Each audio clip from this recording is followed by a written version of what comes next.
In Wijns waard van de beetje de slag bij Wijns uit 1344 betocht. Toen kwamen de Hollanders onder leiding van Willem IV Friesland binnen bij Wijns.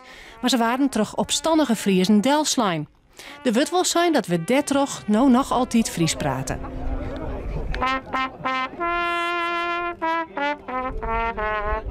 Alle jaren wordt er een thema onder betinking keppelen dat te krijgen had met de Frieske identiteit.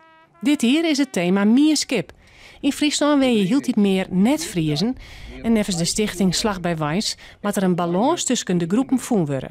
In 1344 ging het uiteindelijk om wat je de baas wezen zou en hoe het maar die vrijheid van de mensen om zelf te wezen. Dat bloot zo. Ik in die Mierskip, juist ook hield dit oudere taal en culturen komen, maar dat mag net zeggen, dat zou ik net zeggen, maar dat de eigen taal dan verdwijnen moet.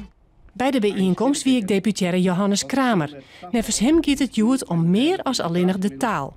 Ja, het gaat hier juist meer als enkel maar om taal, het gaat hier om Mierskip. Friesk op squallen, spandoeken, zeggen wel. Ja, dat het meestal natuurlijk in de besnijing. Friesk is goed, maar hing het vanzelfs niet enkel maar van de provincie af, maar moeten de mensen zelfs ik dragen en hoe ze en verder brengen. En ik denk dat dat het centrale punt van zo'n moetingsdag is juist van wat betekent het nou voor u en we gaan er verder mee.